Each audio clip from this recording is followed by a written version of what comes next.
Just from a distance, it seemed like Steve's looking good. Is that what your general impression?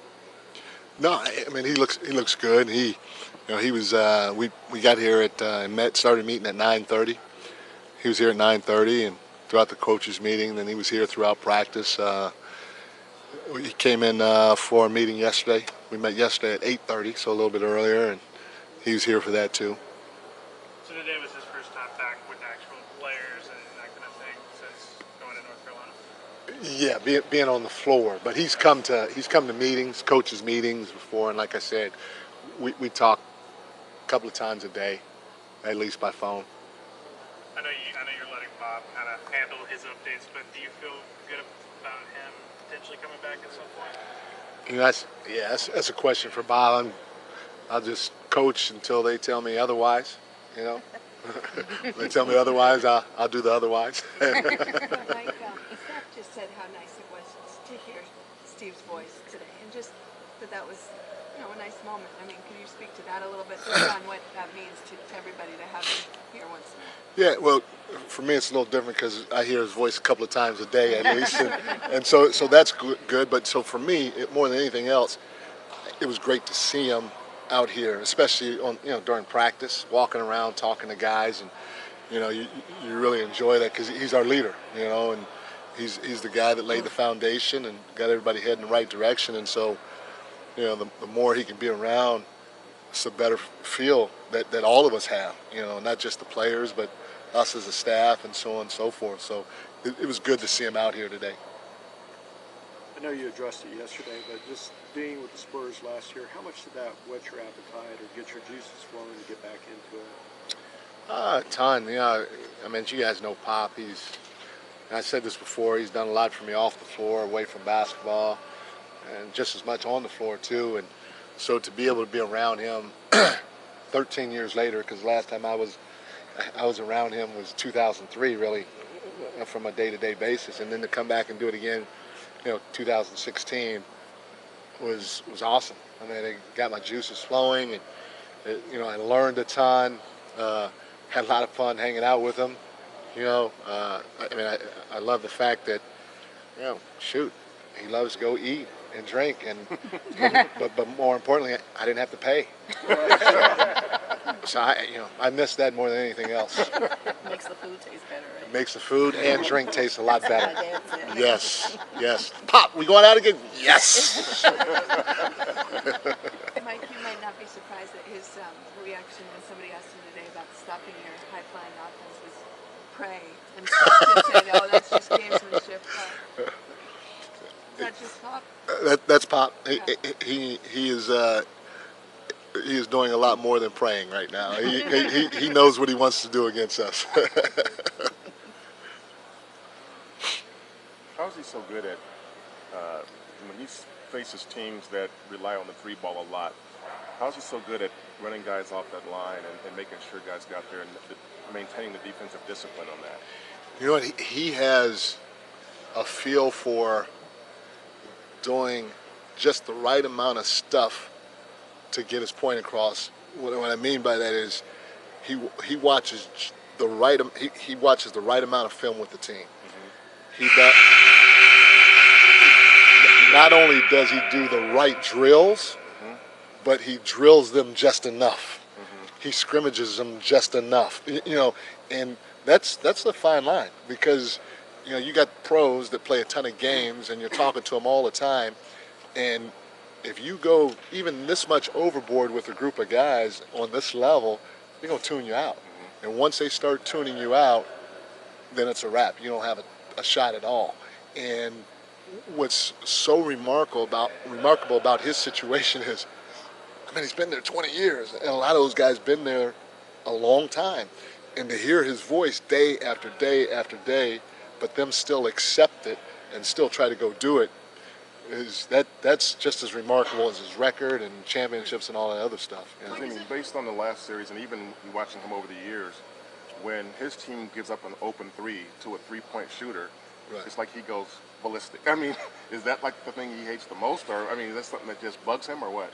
More than anything else, it's game plan discipline. So meaning that if a certain guy that they're okay was shooting threes, knocks down a three, makes a three. And in their game plan, they said, hey, since you're guarding this guy, you're going to be more in a help position.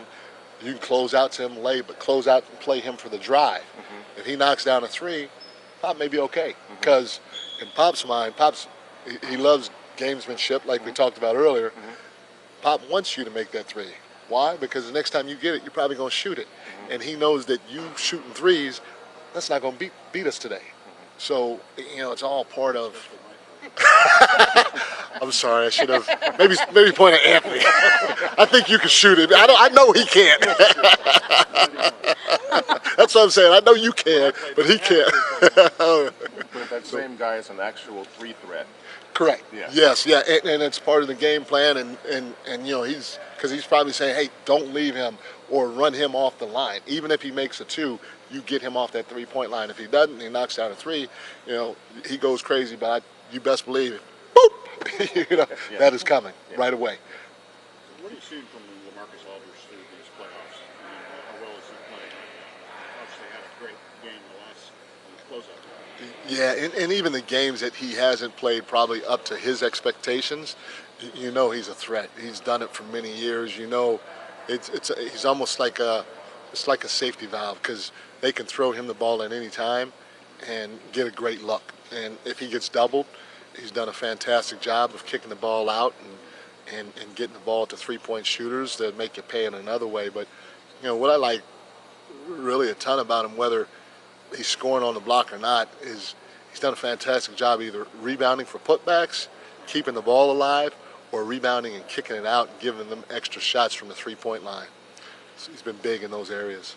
Seems like the players have gotten the message on the rebounding importance. Steph was over here talking about it earlier, just making sure you get the rebound after playing 24 seconds of defense. Yeah, we know, you watch film on those guys, and they're sending a lot of guys to the glass. I mean, on a single possession, they may send their two and their three, or their one and their three to the glass. And so for us, we got to box out. And, obviously if they're sending all those guys to the glass, we want to push it, whether it's a make or miss. We want to play at a high level of pace.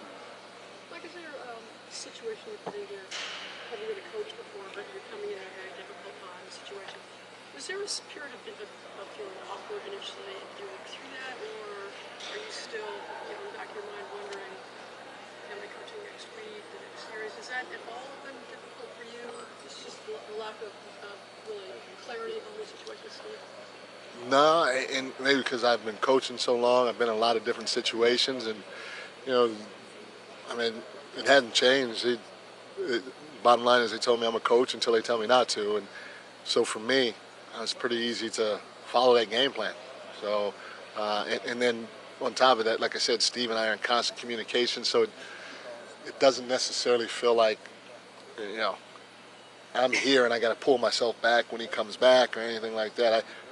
I'm just trying to hold down the fort until he gets back, and we've got a tremendous coaching staff that's helped out, and all of our players, especially our veteran players, have stepped up and helped on the court and off the court and made the transition pretty easy.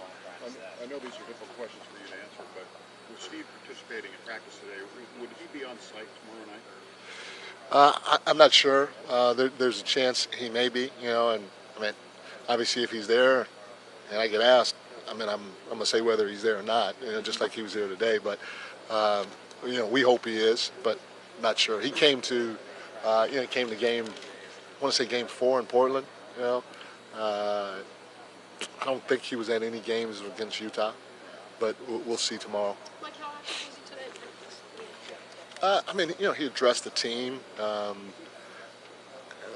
the beginning, but the routine was kind of the same. So did I, and then JC showed some film to the guys, and then on the floor, he was talking to guys individually for the most part. We just kept doing what we've normally been doing, and every once in a while he'd interject. Coach, we know that Pop likes to go with two bigs a lot of the time. I think pretty much every minute when you guys played them in the series, they went that way. They went small a little bit more in the Houston series. Do you expect to see more of that from them in this series? We think they're going to go small some against us. You know, we even think that they may possibly start small, but you know, I mean, it's all a guess or a crapshoot when it comes to trying to figure those things out until the game actually starts. What different challenges does it present their big lineup versus their small lineup? Well, one of the biggest keys for us is their ability to rebound. And, you know, we always say we want to win the possession game. And if we win the possession game, we feel like we'll have a good chance of winning the game with our scoring power. And so when you play 2 7-footers or capable rebounders, plus, you know, you're allowing your small forward, your 2 guard, sometimes your point guard to go crash the offensive glass, I mean, that slows the game down when they offensive rebound. So that size alone is something that we have to do a good job of keeping the guys off the glass, especially if we want to turn this thing into a track meet. Coach, could you talk about Draymond's performance last series, especially his three-pointer? He shot so well. He had the best three-pointer shooting percentage among you guys. Yeah, Draymond took terrific shots in the last series. He's been taking terrific shots the whole playoffs, and he's getting a lot of his open threes because our guys are driving the ball. We talked to our guys about drive and kick, trying to keep our opponent on their heels. And so our guys are doing a nice job driving. And Draymond's spaced in the corner, or he's spaced at the top of the floor. He's got his feet ready, his hands ready. When that ball kicks to him, because his guy helps a ton, he's getting some good looks. And we want him to continue shooting the ball because, you know, we see it on a daily basis how hard he works on his three-point shot. And so we want him, when he's open, to shoot that thing and knock it down like he's been doing.